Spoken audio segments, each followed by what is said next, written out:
Hello, bookworms. Welcome to the Weekend Readers Book Club. Thank you for joining us. In this episode, we are discussing the 2022 released romance fiction novel entitled The Soulmate Equation by Christina Lauren. Now, this story evolves around the main character Jess, who has a daughter named Juno, single mother, and by an off chance has somewhat given up on dating. A spur of the moment decision, and she finds herself sending in some DNA into this experimental new dating service that is based on someone's DNA and matches DNA sequences in one person to another to find a match that percentagely is on paper based on DNA bound to work.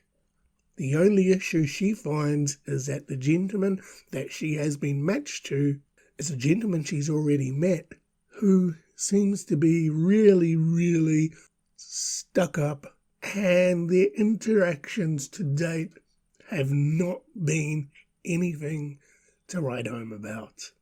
What carries on through these 400 odd pages of this story is the determination and bond that Jess and the gentleman River take on board, noting that the probability of them being true love is 98% based on DNA.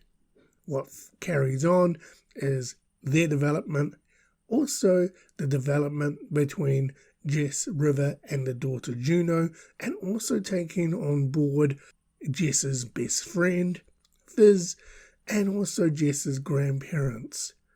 And at the end of the story, you find out whether or not is DNA-based dating really, well, scientifically it's saying 98% true love, but is that the case in this story? This book here was a great romance novel. It was completely out of the box and something different in the age of, say, current with Twitter, swipe right, swipe left. It's not that far-fetching to see that something DNA-based could potentially come out, and this story, novel, this book, tackles the idea of that in a really light-hearted, fun, romantic way, and it takes on board everyday traits as well, be it River, who is a successful businessman who Jess potentially thought he was a big dick to start with, and then also Jess's perspective of her being a single mother and getting into something somewhat brand new, but while also protecting her child and her grandparents, as if new love is to blossom between Jess and River, can it be slow and steady and overcome the obstacles that she has or fears she has as a solo parent? The supporting cast in this novel was great. Juno, the daughter, came off very funny. Fizz, the best mate, came off very funny as well.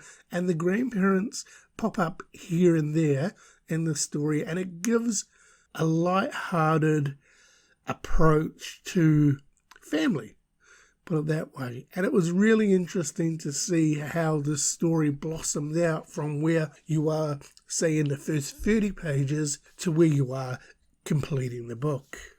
Overall, if you have picked up a copy of Soulmate Equation or on the fence deciding whether or not you want to give it a go, if romance is your genre that you want to read, I would say give it a whirl. It is very easy to read.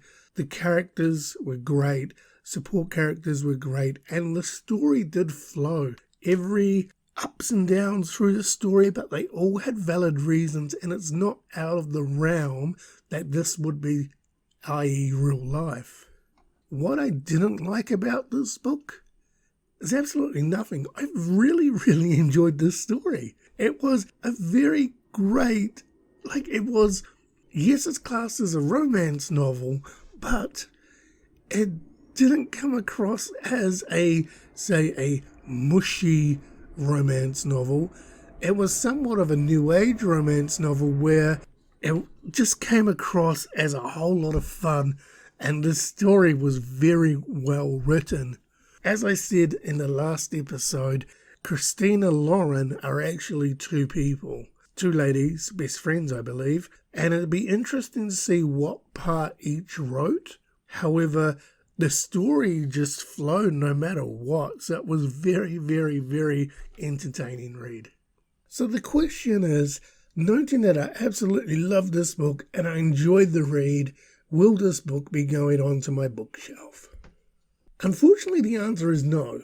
It's not in the sense that I did not enjoy this book. I thoroughly enjoyed it. However, I just wouldn't see myself reading it again. It gave me a different vibe. Say, when I read P.S. I Love You, it was a really heartfelt type of book where you're gripping onto it, it makes you sad, it brings out that emotion, and you're just like, wow. With this book here, The Soulmate Equation, I wouldn't even class it as romance because it was just a fun, quirky book to read. Yes, it did have substance of romance, and yes, the main story of it is somebody trying to find true love, but the way in which it was written, it was quirky, it was fun.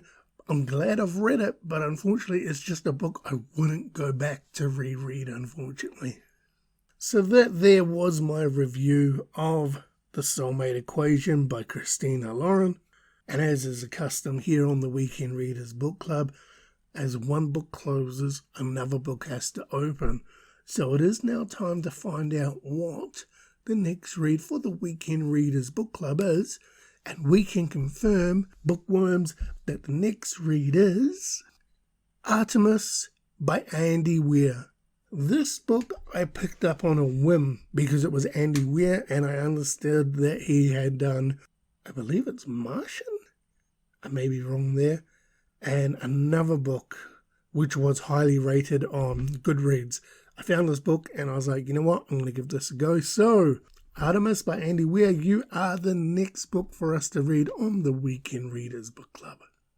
So Bookworms, that was our episode, our discussion and review of The Soulmate Equation by Christina Lauren, a book that I thoroughly enjoyed and I was happy to have read, and it gave me great fun and enjoyment reading it.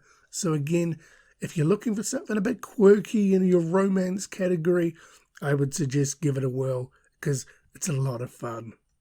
You can feel free to follow us if you like. We are on Instagram. Yes, we have an Instagram, Weekend Readers Book Club, and our podcasts are available on YouTube and Spotify via The Weekend Readers. Until next time, thank you for joining us, and Bookworms, happy reading.